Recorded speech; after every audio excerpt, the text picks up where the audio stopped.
While many mobsters in the American Mafia earned themselves nicknames, few are as ominous as those awarded to Colombo crime family enforcer, Capo Regime, and hitman Greg Scarpa.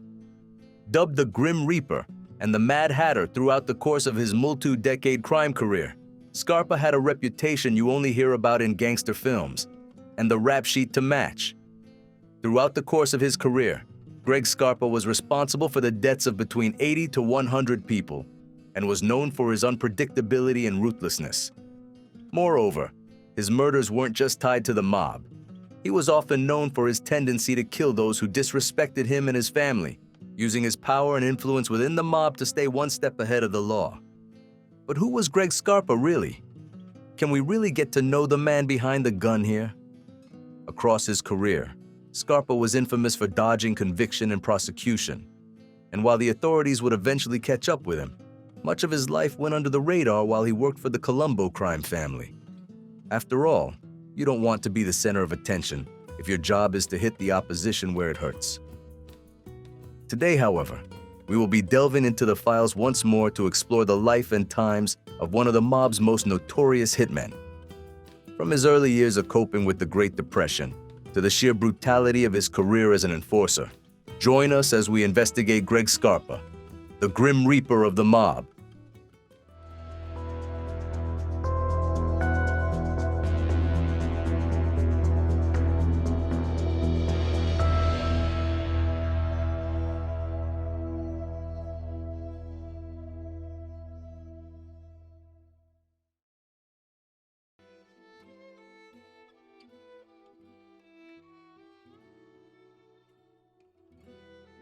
Greg Scarpa was born at the height of the Great Depression on May 8, 1928. His mother and father, Mary and Salvatore Scarpa, were first-generation immigrants from Italy, hailing from the village of Lorenzaga, near the city of Treviso. Growing up wasn't easy for young Greg Scarpa. As unemployment and poverty ravaged the streets of New York City, he was forced into work at a young age, helping his father deliver coal to the struggling businesses of New York. He lived with his parents for the duration of his young life in the poverty-stricken neighborhood of Bensonhurst, Brooklyn. From an early age, Scarpa would have encountered crime, but there is no indication to suggest that his father was affiliated with the mob. His brother, Salvatore Scarpa Jr., however, likely was. There is little public information available about Greg Scarpa's teenage or young adult life, and records become sketchy at best until the 1950s. Around this time, Scarpa, now in his 20s, became affiliated with the Colombo crime family, one of the major 5 families of the New York Mafia, likely by way of his brother. At the time he joined, the Colombo crime family would have been led by none other than Joseph Profaci, a tenacious gangster who managed to retain his position as boss despite a series of legal troubles throughout the course of his career. Scarpa began his career in the Mafia by undertaking a litany of shady tasks for those in charge. He became affiliated with loan sharking, illegal gambling, extortion operations, and intimidation. It was around the time he joined the Mafia that he met his first wife, a woman by the name of Connie Forrest. Over the course of their 23-year relationship, she and Scarpa would have 4 children, 3 sons and a daughter, one of which was Gregory Scarpa Jr., a man who would follow in his father's footsteps and become a prominent capo regime for the Colombo crime family in his own right. Later in life, Scarpa would separate from Forrest and would enter a relationship with Linda Shero, with whom he fathered 2 more children. By all accounts, he was a loving father, and both Skyro and his children have subsequently spoken highly of him in interviews with the media. In the mob, however, Scarpa had a flair for the dramatic and carried out his criminal acts with a ruthless, almost passionate brutality. He was known for his sharp dress sense, often pictured with aviator sunglasses and expensive tuxedos, and reportedly carried $5,000 on his person at any given time in case he needed to make a bribe. He soon became a prolific career criminal and made huge amounts of money for both himself and the mob. Soon, he had homes all across America, maintaining an apartment in Manhattan's Sutton Place for work, whilst holidaying at properties in Las Vegas, Florida, and Nevada.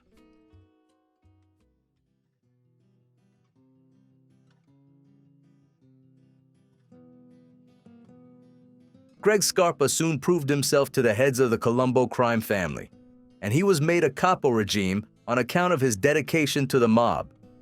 As he spent more and more time performing tasks for his bosses, he became involved in progressively more serious crimes. Intimidation turned to assault, which inevitably turned to murder. He was a prolific mover of narcotics and engaged in mass thefts of stocks and bonds, allowing him to rack up a considerable paycheck. He routinely engaged in armed robbery and commandeered a large crew of gangsters, whom he could count on to back him up and get his dirty work done. He wasn't afraid to get his hands dirty either.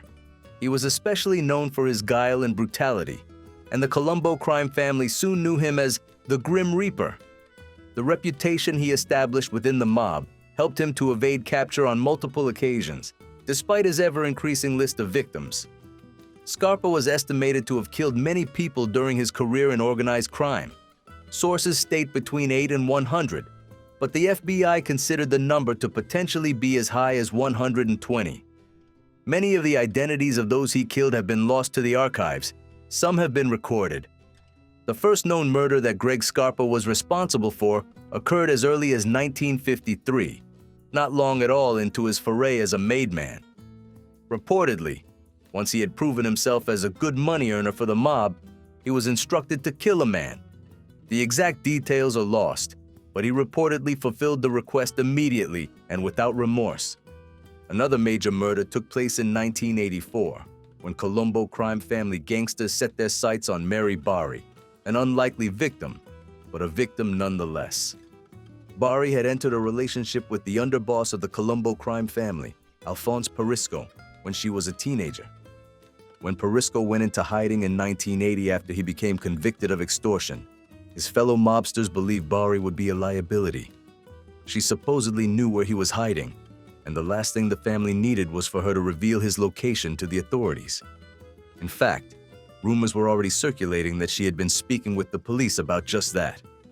So, what did Scarpa do about it? He set a trap. Scarpa lured Bari to the Wimpy Boys Social Club, of which he was the proprietor, under the guise of offering her a waitressing job. Greg Scarpa Jr. was waiting in the shadows when she arrived, throwing her to the floor while his father fired 3 gunshots into her. Scarpa was also responsible for the death of Dominic "Donnie" Soma, a Colombo crime family gangster. In this case, he really proved how unpredictable he could be, as the hit was not a necessity. In August 1980, Soma found himself working alongside Scarpa's son, Gregory Scarpa Jr., on the armed robbery of a bank in Queens, New York City.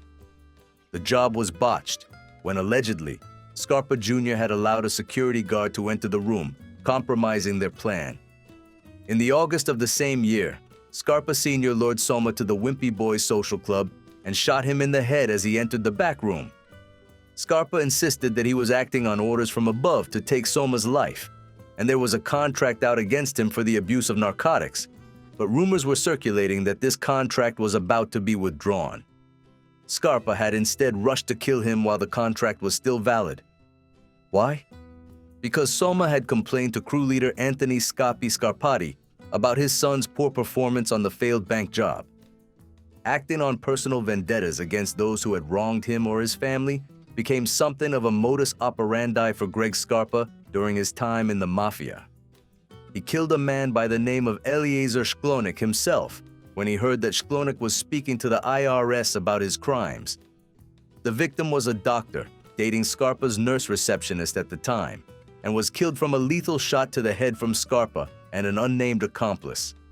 He was also known to have killed Alfred Longobardi, a limousine driver, after Longobardi disrespected his son. Scarpa actually hired him for his driving services and rode in the back of his limo to Staten Island, where he promptly turned his gun on Longobardi and shot him directly in the face. On another occasion, Scarpa is said to have killed a driver he had hired for his son and daughter. One evening, when his daughter was alone in the car with the driver, the man attempted to force himself upon her. She escaped unharmed and immediately informed her father. Scarpa tracked the man down and beat him within an inch of his life, leaving him for dead by the side of the road. Later, he returned to finish the job, shooting the man in the head as he lay on the pavement.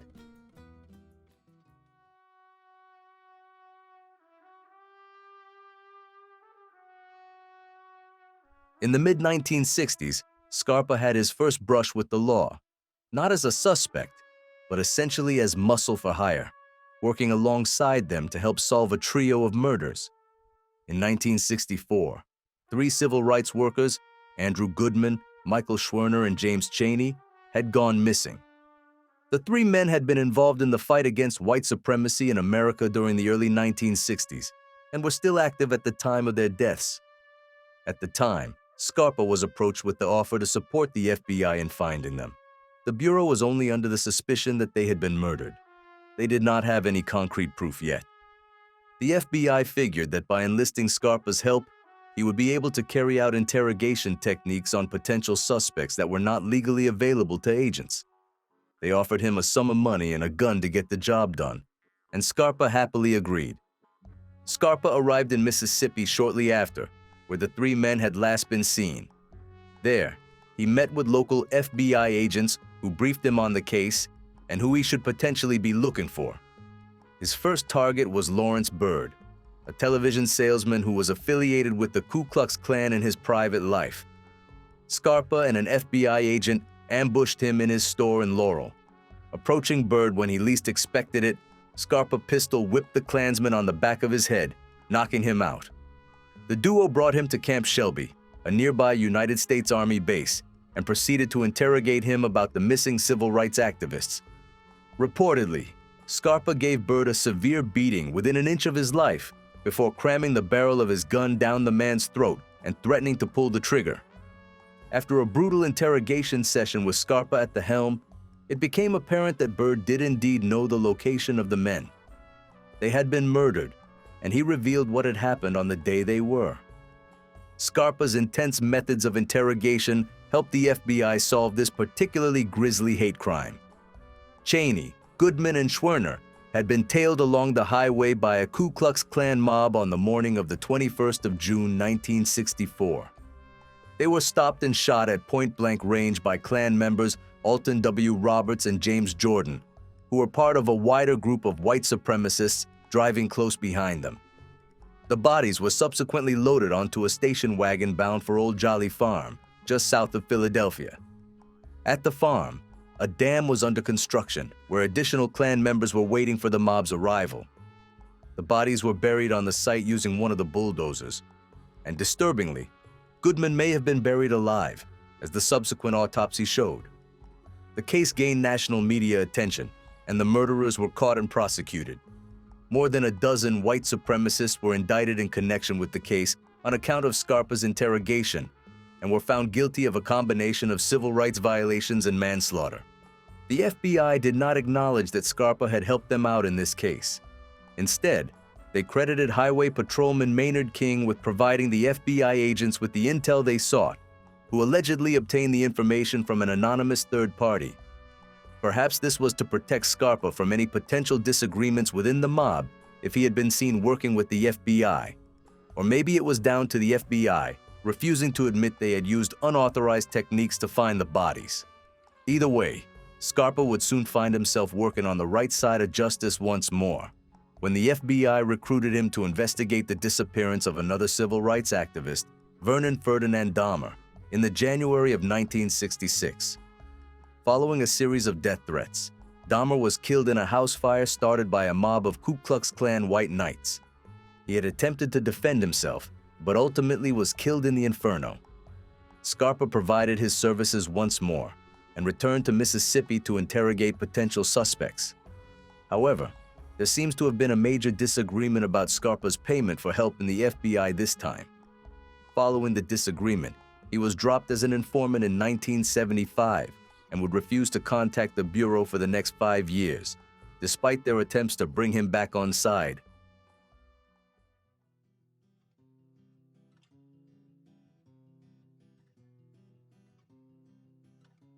Towards the end of his career in the mob, Scarpa was one of the instrumental bloodshedders of the Third Colombo War. By far the most devastating Mafia conflict of the late 20th century, the war began in 1991 when acting boss Victor Orena made a move to seize power from functional boss Carmine Persico, who was imprisoned at the time. Needless to say, he did not succeed immediately, and the family became torn apart by a 2-year schism that saw extreme violence on both sides. Persico loyalists and Arena separatists would slaughter one another in the street, carrying out hits on either side when they least expected it. Ultimately, Persico would retain his power, but not without heavy losses. 123 Colombo crime family members were arrested and 12 people lay dead, of which 3 were innocent bystanders. During the Third Colombo War, Scarpa was of course involved in several bloody attempts on the lives of multiple gangsters. He was loyal to Persico, but before he could kill anybody for himself, an attempt was made on his life. In November of 1991, gangsters from the Arena faction attempted to shoot Scarpa dead on the streets of New York, but he managed to escape without a scratch. Less than a month later, Scarpa retaliated by ending the life of Vincent "Vinny" Venus Fusaro, shooting him dead with a high-caliber rifle, while Fusaro decorated the front of his house with Christmas lights. On December 30th, another attempt was made on Scarpa's life as he traveled by car through the streets of New York City with his daughter and granddaughter in the back. Bullets flew, but nobody was hurt. This enraged Scarpa. It was one thing for them to hunt him down, but to bring his family into the mix was for the Arena separatists to sign their own death warrants. This really brought Scarpa into the forefront of the war as he proceeded to systematically hunt down as many Arena gangsters as he could. The very next murder of the Third Colombo War was carried out by Scarpa himself. Scarpa caught wind of a powerful Arena capo regime, Nicholas Grancio, in the area, and set out to hunt him down on the 7th of January, 1992. He and his associate, Anthony Bianco, were sat in the front of Grancio's Toyota Land Cruiser when Scarpa emerged, armed with a shotgun aimed directly at Grancio's head. Scarpa fired, and Bianco was seriously wounded. The blast had hit Grancio, on the other hand, directly in the head, leaving little behind for his body to be identified by sight. Later in January, Scarpa became engaged in a street gunfight with an Arena faction soldier, Joel "Joe" Waverly Kakase. Kakase was actually attempting to kill Scarpa, not the other way round, and had pulled up next to the Persico enforcer's car in Sheepshead Bay. Despite having been fired at several times from a very close range, Scarpa did not take a single hit and sped out of the area unharmed. Just a few weeks later, the two would meet once more on the 26th of February, when they found themselves in yet another gunfight in the same area. This time, Scarpa led the charge, and he and an associate fired 14.38 bullets at Kakase while he waited at a dry cleaner. One of Scarpa's bullets hit him directly in the stomach, but he did not die. Instead, he pulled a handgun from his pocket and fired back, but again, missed. Later, Kakase changed his stance on the war and sided with Persico's loyalists. It is unknown if he and Scarpa had any future altercations, but relations between the two cannot have been good, knowing Scarpa's reputation for vengeance and violence. Scarpa quieted down from the war for a few months after these bloody exchanges, but returned, quite literally with all guns blazing, in May of 1992. His final fatality in the conflict came in the form of Arena soldier Lorenzo "Larry" Lamps Lampasi, when Scarpa and a small crew shot him dead outside his apartment building in Borough Park, Brooklyn. He was one of the final casualties of the war, age 66 at the time.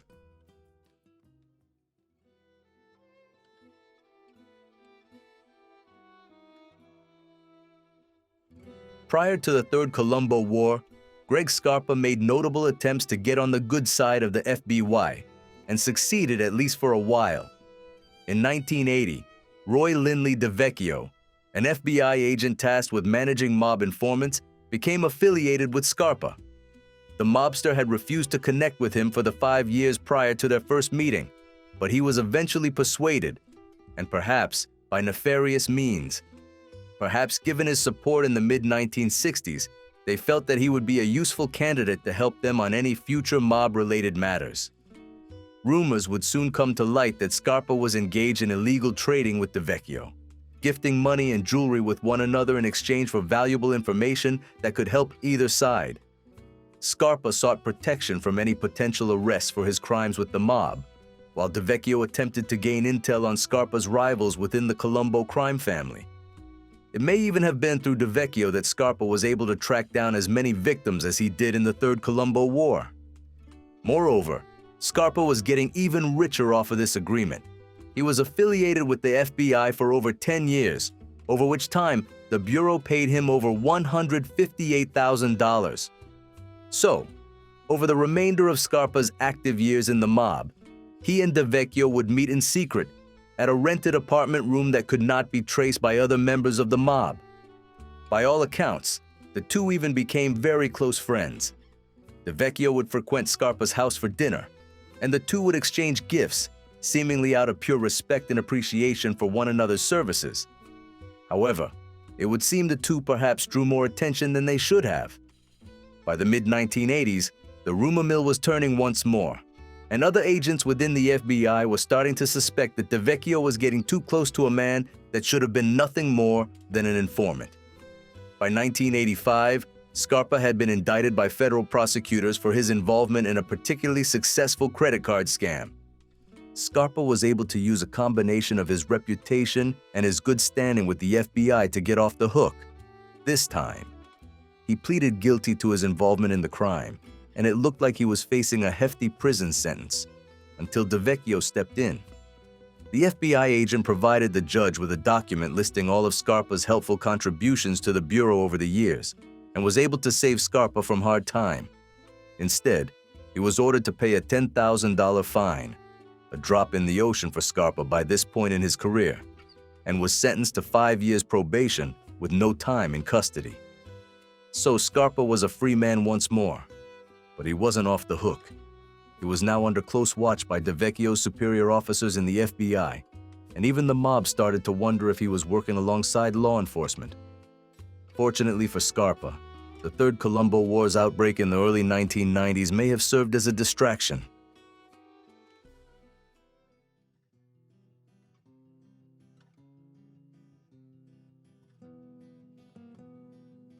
As prolific and as bloodthirsty as Greg Scarpa was during the Third Colombo War, the late 80s and early 90s were not easy for him. The mobster's gradual decline started in 1986, when he was admitted to Victory Memorial Hospital in Brooklyn for emergency stomach ulcer surgery. He almost died, and it became apparent that he needed a blood transfusion, fast. He rejected the hospital's offer to provide him with blood from their blood bank, and he subsequently received several offers for blood donations from friends, family, and mob associates. One of these associates was Paul Mille, a fellow mobster and avid bodybuilder who was a close friend of Scarpa throughout his later years. The hospital transferred Mille's blood to Scarpa, but there was a problem. Mille's frequent use of injectable anabolic steroids had seen him accept needles from people he definitely shouldn't have. Prior to the blood transfusion, Melle had been infected with HIV after using a dirty needle, which was subsequently transmitted to Scarpa in hospital. Scarpa was furious and desperate. Now suffering from HIV himself, he took his surgeon to civil court and won a $300,000 settlement for negligence. He was admitted back into hospital after the blood transfusion attempts failed, and surgeons at Mount Sinai Hospital subsequently removed his stomach. By the end of the Third Colombo War, he was a shadow of his former self. His HIV had progressed to AIDS, but he told his associates in the mob that he had been diagnosed with cancer. Throughout the course of the war, he was debilitated by his illness, but still managed to be one of the most prolific enforcers of the entire conflict. Scarpa's days were now numbered not only by his illness, but by the law. In 1992, while finalizing his civil settlement for hospital negligence in court, he was arrested for violating New York State's firearms laws. He was taken to jail, where he was subsequently investigated by the law further, and his charges began to rack up. First racketeering, then a murder, then a second murder, and a third. Records are sketchy on which murders Scarpa specifically found himself convicted of, but the walls were closing in. Literally. He was placed on house arrest and fitted with an electronic monitoring device to ensure he would not attempt to flee while his trial was ongoing. Scarpa couldn't stay put, however, especially not when his son, Joey Scarpa, was approached by two Lucchese crime family mobsters in December of 1992. Michael DeRosa and Ronald Moran, prolific Lucchese drug dealers, had threatened Scarpa's son after a deal went south. Scarpa himself really was in no position to be pursuing these men. Not only was he putting his freedom at risk, but he wasn't far off receiving a visit from the real Grim Reaper. Nonetheless, Scarpa took action. He got out of bed, collected his son, and drove with him to DeRosa's house, shooting the Lucchese mobster dead. Moran happened to be at DeRosa's house at the time of the shooting, and fired back in Scarpa in retaliation, hitting him right in the eye. Amazingly, given his health and the location of the bullet wound, he survived. Scarpa knew that semi-blinded, this was a fight he could not win. He and his son returned home. Once they got there, Scarpa poured Scotch whiskey into the bullet-sized hole in his face and rang the authorities, telling them that there was nothing to worry about. Later that day, when his wound, perhaps unsurprisingly, did not heal on its own, Scarpa went to hospital. The FBI were of course able to track the mobster down via his electronic tag and pursued him. When they arrived at the hospital, seeing that Scarpa had been shot in the face after breaking the conditions of house arrest, they sent him to jail. There he stayed until the May of the following year, when he appeared in court for racketeering, firearms violations, and 3 murders. On top of those, he had now been slapped with the charges of conspiring to murder several others. By this point in his life, he was not in a good way at all. His gunshot wound had healed, but he was entirely blind in the affected eye. Moreover, for the past half a year, he had been living without a stomach. By this point, he was severely malnourished, and his gaunt frame could barely stand. On top of this, he had been living with the advanced stages of AIDS following his surgical disaster. While he pleaded guilty in May 1993, he wasn't sentenced until the following December. The judge gave him life imprisonment. Scarpa began serving his sentence immediately after, which was subsequently reduced to 10 years given his ailing health. He served his time quietly, and there are no reports of any major incidents occurring while he was locked up. His health, however, continued to fail him. His emaciated form became even thinner over the course of 1994, and his AIDS worsened. By the summer of 1994, he was admitted to the Federal Medical Center in Rochester, Minnesota, where he died on the 4th of June. The Grim Reaper of the mob, a man who had defied death, arrest, and trust, was gone. Much of Greg Scarpa's life went under the radar during his time in the mob and came to light after members of the Colombo crime family, along with his wife and children, spoke to law enforcement and the media in the years following his death. His son, Greg Scarpa Jr., remained a member of the mob until a 40-year prison sentence for racketeering and misleading the government rendered him unable to continue. He is still alive today, at the age of 74, and was granted a compassionate release from prison following an aggressive cancer diagnosis. Scarpa Sr. was buried in an unnamed cemetery in Brooklyn, New York, where his legacy as a legendary mobster continues to this day. Following his death, Scarpa has been portrayed in the media multiple times. CBS documentaries, extended interviews with his wife, and multiple non-fiction books about the Colombo crime family have all relayed Scarpa's story to the public. His involvements in FBI affairs, including his capture and interrogation of members of the Ku Klux Klan, have been dramatized on the big screen, most notably in the film Mississippi Burning. While the film changes the names of key characters, the story all aligns with what we now know about Greg Scarpa's life. Few mobsters have managed to attain the intimidating air that Scarpa so masterfully carried with him. He has gone down in history as one of the most prolific enforcers of the Mafia, due to his unpredictable, brutal nature and the successes he brought to Persico in the Third Colombo War. All of this came from the poverty-stricken streets of Brooklyn during the Great Depression, when nothing was guaranteed to Scarpa and his family. Today, the Grim Reaper of the mob may be gone, but he's maintained a foreboding presence over the world of American organized crime.